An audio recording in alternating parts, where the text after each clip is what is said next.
ఏమన్నా స్పష్టంగా అర్థమవుతుంది కదా. రైట్ సార్, మొత్తం రాజకీయ ప్రయోజనాలే, పైకి మాత్రం దేశ ప్రయోజనాలు రాష్ట్ర ప్రయోజనాలు అంటూ ఉన్నారు. కానీ మాకు సహకరించండి, ఎన్డీఏను బలపరచండి అని చెప్పి భారతీయ జనతా పార్టీ అగ్రనేతలే చంద్రబాబు నాయుడిని పిలిపించి మాట్లాడుకున్నట్టుగా తెలుగుదేశం పార్టీ నాయకులు చెప్తూ ఉన్నారు సార్. ఒక పత్రిక కూడా అదే రాసింది. కానీ శరణు అని చెప్పి కాళ్ళ మీద పడ్డానికి వెళ్ళారు అంటూ మరో పత్రిక రాసిన పరిస్థితి. సో భారతీయ జనతా పార్టీకి టీడీపీతో కలవడంలో ఉన్న ప్రయోజనం ఏంటి?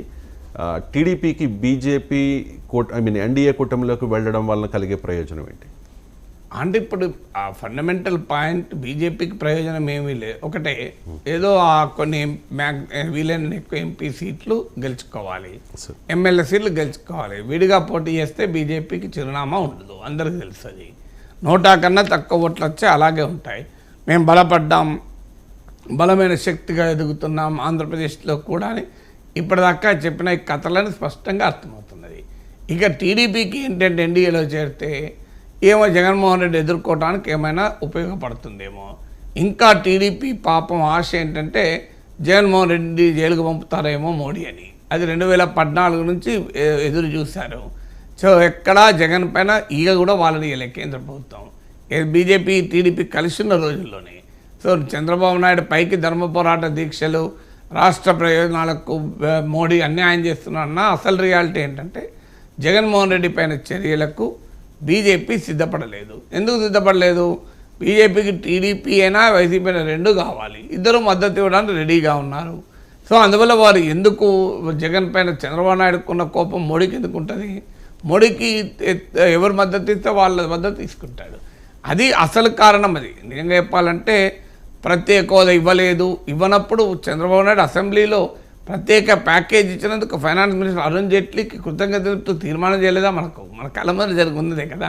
అసలు ఈ ప్రత్యేక హోదా అనవసరం, ప్రత్యేక హోదా కన్నా ప్యాకేజే లాభం అని చెప్పి సాక్షాత్ చంద్రబాబు నాయుడు అన్న మాటలు మనకు లేవా? అన్నీ అందరికీ తెలిసిందే. ప్రత్యేక హోదా అవసరం లేదు అన్నది, ప్రత్యేక హోదా కొరకు పోరాడుతున్న వారిపైన కేసులు పెట్టింది, ప్రత్యేక ప్యాకేజ్ ఇచ్చినందుకు అరుణ్ జైట్లీని పొగుడుతూ ప్రశంసిస్తూ తీర్మానం చేసింది. ఇవన్నీ మర్చిపోలేదు కదా. కానీ రియాలిటీ ఏంటంటే జగన్మోహన్ రెడ్డి పైన చర్య తీసుకోమంటే మోడీ ప్రభుత్వం అందుకు సిద్ధపడలేదు. ఎందుకు సిద్ధపడలేదో వాళ్ళ రాజకీయం వాళ్ళ చంద్రబాబు నాయుడు ఎంతకాలం ఉంటాడో తెలియదు, ఎప్పుడు పోతాడో ఎప్పుడు రాడో తెలియదు. జగన్మోహన్ రెడ్డి ఈడీ కేసులు, సిబిఐ కేసులు ఉన్న సందర్భాన తనతోనే ఉంటాడు, లేకపోతే హేమంత్ సోరెన్ పరిస్థితి మనం చూసాం. సో జగన్కు హేమంత్ సోరెన్ గుర్తుకొస్తాడు కదా, అందువల్ల మాతోనే ఉంటాడు అనేది వాళ్ళ అంచనా. అందువల్ల జగన్ ఎట్లా ఖాతాలో వేసుకున్నారు. సో చంద్రబాబు నాయుడు ఖాతాలో ఉంటాడో లేదో తెలియదు. అందువల్ల వారు జగన్మోహన్ రెడ్డి పైన చర్యలు తీసుకొని తమకు వ్యతిరేకంగా ఎందుకు మార్చుకుంటారు? సో అది వాళ్ళ రాష్ట్ర బడ్జెట్లో కూడా చూడండి, కేంద్ర ప్రభుత్వాన్ని పొగుడుతూ ఉంది ఒకవైపు చంద్రబాబు నాయుడు కలిసిన సమయంలో కూడా. సో అందువల్ల బీజేపీకి వాళ్ళ ఎత్తుగడలు వాళ్ళకు, అందువల్ల ఇద్దరిని బుజ్జగిస్తూ ఇద్దరిని లైన్లో పెట్టుకుంటూ ఆంధ్రప్రదేశ్ నుంచి 25 ఎంపీల మద్దతు ఉండేలా జాగ్రత్త పడుతోంది బీజేపీ. ఆ మేరకు రాష్ట్రంలో ఎంతో కొంత ఉనికి ఉండాలి, కొన్న ఎమ్మెల్యే సీట్లు, ఎంపీ సీట్లు గెలుచుకోవాలి. ఈ ఉనికిని, అస్తిత్వాన్ని ఉపయోగించుకొని రాబోయే కాలంలో తెలుగుదేశం బలహీనపడితే ఆ ప్లేస్ను ఆక్రమించాలి. ఈ ఉనికి లేకపోతే ఆ ప్లేస్ను ఆక్రమించలేదు. ఇక చంద్రబాబు నాయుడు ఏంటంటే జగన్ ఎదుర్కొనే క్రమంలో మోడీ అండ ఎంతో కొంత ఉపయోగపడుతుంది.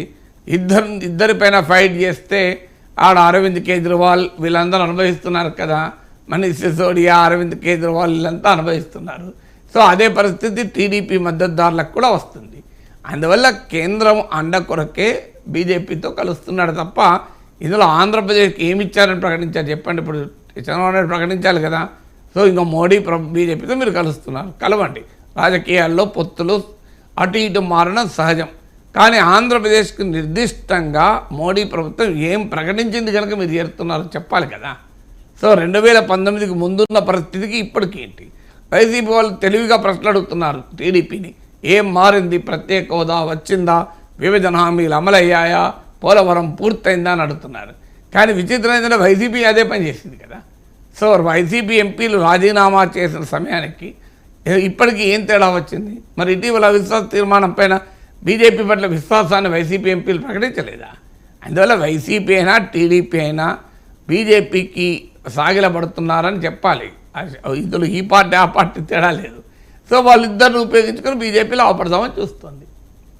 Right sir. రాత్రి 11:30 తర్వాత ఈ భేటీ